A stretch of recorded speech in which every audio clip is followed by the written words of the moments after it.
ഇന്ന് നമ്മൾ പറയാൻ പോണത് മമ്മൂട്ടിയെ കുറിച്ചാണ്. മമ്മൂട്ടി എന്ന് പറഞ്ഞാൽ 50 വയസ്സായി കഴിഞ്ഞ ജീവിതത്തിൻ്റെ പകുതി പോലും മുക്കാലും കഴിഞ്ഞ പുരുഷന്മാർക്ക് ഒരു പ്രചോദനമായിരുന്നു മമ്മൂട്ടി.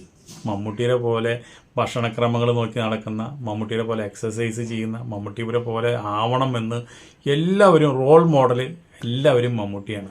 അപ്പോൾ ആ മമ്മൂട്ടിക്ക് ക്യാൻസറാണ് കുടലിലെന്ന് പറഞ്ഞോട് കൂടിയിട്ട് എല്ലാവരും ഞെട്ടി, ഞാനും ഞെട്ടി. എന്ന് വെച്ചിട്ടുണ്ടെങ്കിൽ നമ്മളൊക്കെ ഇപ്പോൾ ഇവിടെ ഇങ്ങനെ ജീവിച്ചിരിക്കുന്നത് തന്നെ എന്ത് കുരുത്താണ്, എന്ത് ഭാഗ്യമാണ് നമുക്ക് പോലും അറിയില്ല. അതേപോലെ നമ്മൾ ഞെട്ടി. കാരണം എന്താ വെച്ചിട്ടുണ്ടെങ്കിൽ ഇത്രയും ശരീരം നോക്കുന്ന, അതുപോലെ തന്നെ കൃത്യമായ എക്സസൈസ്, കൃത്യമായ ഭക്ഷണം, കൃത്യമായിട്ടുള്ള ഉറക്കം, അതുപോലെ തന്നെ ഒരു ടെൻഷനും ഇല്ലാത്ത ലക്ഷങ്ങളും കോടികളും വരുന്ന ആൾക്ക് ടെൻഷൻ ഉണ്ടെങ്കിലും ടെൻഷൻ ഇല്ലാത്ത ജീവിതം, ഇതൊക്കെ ഉണ്ടായിട്ടും മമ്മൂട്ടിക്ക് ക്യാൻസർ വന്നു. അതാണ് ഇപ്പോൾ സോഷ്യൽ മീഡിയ ചർച്ച ചെയ്യുന്നത്. എങ്ങനെ മമ്മൂട്ടിക്ക് ക്യാൻസർ വന്നു? ചില യോഗാചാര്യന്മാർ അറ്റാക്ക് വന്ന് മരിക്കുന്നുണ്ട്. അവർ ദിവസം യോഗ ചെയ്യുന്ന ആൾക്കാരാണ്, അവർ അറ്റാക്ക് വന്ന് മരിക്കുന്നത്.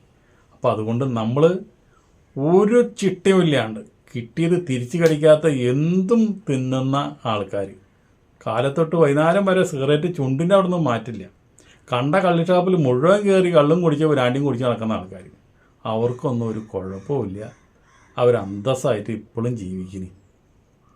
അപ്പോൾ എന്താണ് ഇതിൽ നിന്ന് നമ്മൾ മനസ്സിലാക്കേണ്ടത്? നമ്മളിനി ആരെയാണ് റോൾ മോഡലാക്കേണ്ടത്? നമ്മൾ എന്താണ് നമ്മുടെ ഭക്ഷണം എനിക്ക് നമ്മൾ കഴിക്കുന്നത്? ഇതുപോലെ തന്നെ സ്വന്തമായിട്ട് കൃഷി ചെയ്ത് ആ കൃഷിയിടങ്ങളിൽ നിന്ന് ചാണിട്ട് കൃഷി ചെയ്ത് ആ അരി കുത്തി കഞ്ഞി കുടിച്ചുകൊണ്ടിരുന്ന ആളാണ് ശ്രീനിവാസൻ. മൂപ്പരെന്നെ പച്ചക്കറി തോട്ടം നടത്തി അവിടുത്തെ പച്ചക്കറി മാത്രം ഭക്ഷണം കഴിച്ച് നടന്ന ശ്രീനിവാസൻ്റെ ഗതി എന്താണെന്ന് നോക്കിയാൽ. ഈ നിലയ്ക്ക് പോയി കഴിഞ്ഞാൽ നമ്മൾ എന്ത് ചെയ്യണി? വലിയ ചിട്ടവട്ടങ്ങളൊന്നും ഇല്ലാണ്ട് എന്തും തിന്ന് ഏത് വളിച്ചതും പുളിച്ചതും ഒക്കെ തിന്നുന്ന ആളാണ് മോഹൻലാൽ. ഒരു പുളിച്ച ഇഡ്ഡലി പോലും, ഒരു പുളിച്ച സാമ്പാർ പോലും മൂപ്പര് വെറുതെ കളയില്ല, മൂപ്പര് അത് കഴിക്കും.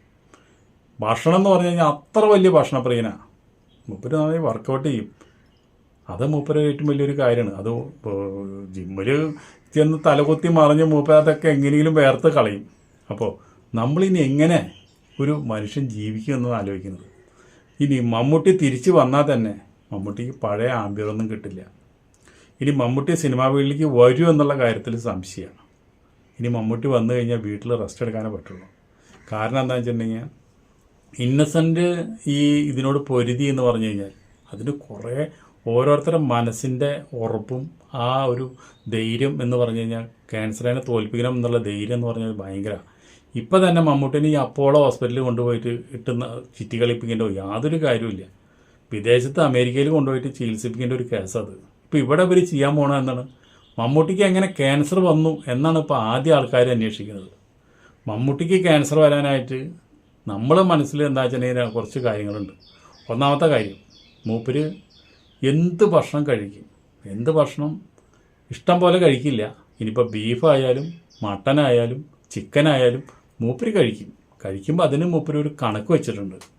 അതുപോലെ ഇപ്പോൾ മമ്മൂട്ടിയുടെ വീട്ടിൽ നന്നായി ആട് റോസ്റ്റ് ചെയ്ത് കഴിക്കുന്നു പറയുന്നുണ്ട്, ബീഫ് റോസ്റ്റ് ചെയ്ത് കഴിക്കുന്നു പറയുന്നുണ്ട്, സുൽഭത്ത് നന്നായി ഭക്ഷണം വയ്ക്കുന്ന ആളാന്ന് പറയുന്നുണ്ട്. അപ്പോൾ അതൊക്കെ ചിലപ്പോൾ കഴിക്കുന്നുണ്ടാവാം. പക്ഷേ എന്നിരുന്നാലും മമ്മൂട്ടീനെ പോലുള്ളൊരു വ്യക്തി ഒരു 45-50 വയസ്സ് കഴിഞ്ഞ് കഴിഞ്ഞാൽ നമ്മൾ ഫുൾ ചെക്കപ്പ് ചെയ്യണം.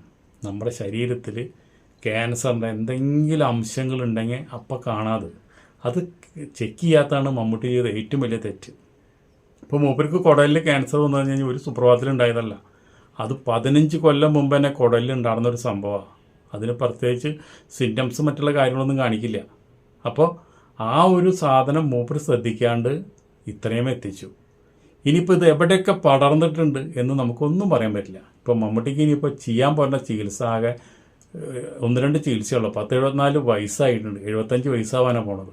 അപ്പോൾ ഈ ചെയ്യുന്ന മരുന്നുകളൊക്കെ എത്ര ബലിക്കും, അതൊക്കെ ഇനി ഈ കുടലിൽ എന്തൊക്കെ നാശനഷ്ടങ്ങൾ അവിടെ പറ്റിയിട്ടുണ്ട് എന്നൊക്കെ ഇനി മൂപ്പരെ ചികിത്സിക്കുന്ന ഡോക്ടർക്ക് മാത്രമേ അറിയാൻ പറ്റുള്ളൂ. ഇപ്പോൾ ഡോക്ടർ പറയണതെന്ന് വെച്ചിട്ടുണ്ടെങ്കിൽ ഇനിയിപ്പോൾ നമുക്ക് അദ്ദേഹം ഡോക്ടർ ചെയ്യുന്ന കാര്യങ്ങളെന്ന് വെച്ചിട്ടുണ്ടെങ്കിൽ ലെൻസ് ഘടിപ്പിച്ച ഒരു ട്യൂബിൽ ചെന്ന് അവിടെ എന്തൊക്കെ ഡാമേജ് പറ്റിയിട്ടുണ്ട് എന്ന് നോക്കിയിട്ട് ഇനിയിപ്പോൾ അത് നീക്കം ചെയ്യണം.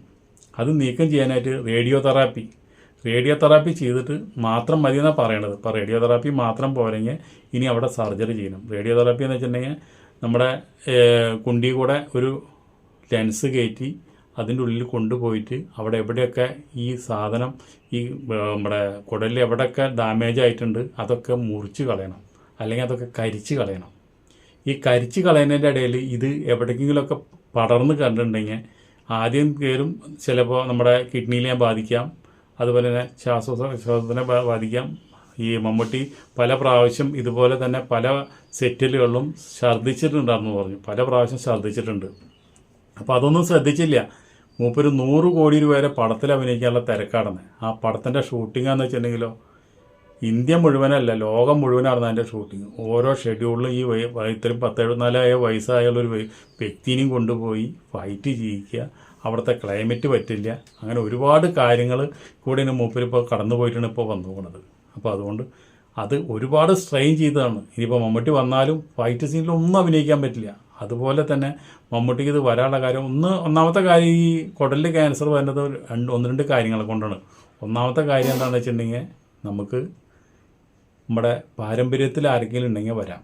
രണ്ടാമത് നമ്മുടെ ഭക്ഷണത്തിൽ നിന്ന് വരുന്നതാണ്. ഭക്ഷണത്തിൽ നിന്ന് വരുന്നുണ്ടെങ്കിൽ നമുക്ക് മാക്സിമം റെഡ് മീറ്റ്, അതുപോലെ തന്നെ മട്ടൻ, അതുപോലെ തന്നെ ബീഫ്, ഇതിൽ നിന്ന് വരുന്നതാണ് ഈ കുടലിലെ ക്യാൻസർ. അപ്പോൾ മമ്മൂട്ടിനെ വെച്ച് നോക്കുമ്പോൾ ഇതൊക്കെ വളരെ കുറവായിട്ട് കഴിക്കുന്നത്. പിന്നെ ഇപ്പം മമ്മൂട്ടിക്ക് വരാനുള്ള ചാൻസ് എന്ന് പറഞ്ഞാൽ നമ്മൾ നിരന്തരമായിട്ട് മേക്കപ്പ് ഒഴിവാക്കണേ ഇല്ല മമ്മൂട്ടി, എന്നും മേക്കപ്പാണ്. ഈ മേക്കപ്പ് തന്നെ നമ്മളെ ഒരുപാട് കെമിക്കലാണ്. അപ്പോൾ അത് ക്യാൻസറിന് ഒരുപാട് ബുദ്ധിമുട്ടാണെന്ന് പറയുന്നത്. അതുപോലെ തന്നെ ഈ ലൈറ്റ്, ഷൂട്ടിംഗ് ലൈറ്റ് അടിക്കുന്നത്, അത് ശരിക്കും പറഞ്ഞാൽ നമുക്ക് ഇത്രയും വലിയ സൂര്യപ്രകാശത്തിനേലും വലിയ ഇത് നമുക്ക് നമ്മുടെ ദേഹത്ത് അടിക്കുന്നത് നമ്മുടെ തൊലിക്കും പ്രശ്നമാണ്, നമ്മുടെ ശരീരത്തിൻ്റെ ഉള്ളിലുള്ള വസ്തുക്കൾക്കും പ്രശ്നമാണ്. അപ്പോൾ അതുകൊണ്ട് അതൊക്കെ കൂടി ആയിരിക്കാൻ കാരണങ്ങൾ. പിന്നെ ഇനിയിപ്പം മമ്മൂട്ടി തിരിച്ചു വന്നിട്ട് ഇനിയിപ്പം പണ്ടത്തെ പോലെ അഭിനയം തുടരാമെന്ന് വെച്ചിട്ടുണ്ടെങ്കിൽ എളുപ്പമല്ല. മമ്മൂട്ടി നമ്മുടെ ഇന്നസെൻ്റ് എന്ന് പറഞ്ഞു കഴിഞ്ഞാൽ ഒരു പടത്തിലെ നായകനല്ല ഇന്നസെൻ്റ്. ഇന്നസെൻ്റ് എന്ന് പറഞ്ഞാൽ സൈഡ് റോളിൽ വരുന്നൊരു ക്യാരക്ടറാണ്. ആ ക്യാരക്ടർ വരുന്ന പോലെയല്ല മമ്മൂട്ടീനെ വെച്ചിട്ട് പടം എടുക്കുമ്പോൾ ആ മമ്മൂട്ടിയുടെ ക്യാരക്ടർ ഫൈറ്റ് ചെയ്യണം, ഒരുപാട് സ്ട്രെയിൻ ചെയ്ത് വർത്തമാനം പറയണം.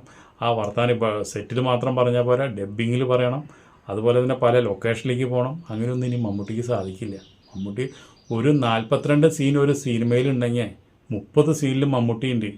അതേ സ്ഥാനത്ത് ഇന്നസെൻ്റ് ആഞ്ചനെ 2, 3, 4 സീനിൽ വന്നു കഴിഞ്ഞാൽ മൂപ്പര് പണി കഴിഞ്ഞു. അതുപോലെയല്ല ഒരു നായകനായിട്ട് അഭിനയിക്കുന്ന ഒരു നടന് ഇങ്ങനെ ക്യാൻസർ വന്ന. അപ്പോൾ അതുകൊണ്ട് ഇനി മമ്മൂട്ടി ഇനിയിപ്പോൾ 100 കോടി രൂപയുടെ പടം എങ്ങനെയെങ്കിലൊക്കെ തീർക്കും എന്ന് വിചാരിക്കുന്നു. ഇപ്പോൾ അത് കഴിഞ്ഞ് കഴിഞ്ഞാൽ മമ്മൂട്ടിയുടെ കാര്യത്തിൽ വലിയ ബുദ്ധിമുട്ടാണ്. മമ്മൂട്ടീൻ്റെ സിനിമാ ഫീൽഡിലേക്ക് നമുക്ക് നഷ്ടപ്പെട്ടു എന്ന് തന്നെ പറയാം. ഇനി മമ്മൂട്ടിയുടെ പടം നമുക്ക് കാണാൻ ഉണ്ടാവില്ല, കാണാൻ കിട്ടില്ല. മമ്മൂട്ടിയുടെ സിനിമാ ലോകം ഇതോട് കൂടിയിട്ട് ഇരുളടഞ്ഞ് അവസാനിച്ചു. അപ്പോൾ എത്ര ഉയരത്തിൽ പറന്നാലും താഴെ വന്ന് വേണ്ടേ നമുക്കൊക്കെ സമ്മാനം മേടിക്കാൻ. അതേപോലെ നമുക്കെല്ലാവർക്കും ഒരു ദിവസം കുറിച്ചിട്ടുണ്ട്. ആ ദിവസത്തിലേക്കുള്ള യാത്രയാണ് നമ്മൾ നടന്നുകൊണ്ടിരിക്കുന്നത്.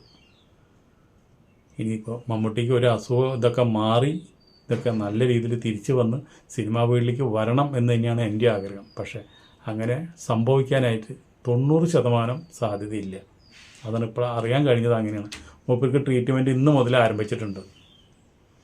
ഇനിയിപ്പോൾ എന്തെങ്കിലും കൃത്യമായിട്ട് പറയണമെങ്കിൽ മമ്മൂട്ടീനെ ചികിത്സിക്കുന്ന ഡോക്ടർക്ക് മാത്രമേ പറയാൻ പറ്റുള്ളൂ. കുറേ കാര്യങ്ങൾ ഒളിച്ചു വെച്ചിട്ടുണ്ട്, അതൊന്നും നമുക്കറിയില്ല, നമ്മൾ പറയുന്നുമില്ല. അപ്പം നമുക്ക് എന്താ ചെയ്യാൻ പറ്റുക? ലൈക്ക് അടിക്കുക. Okay, by.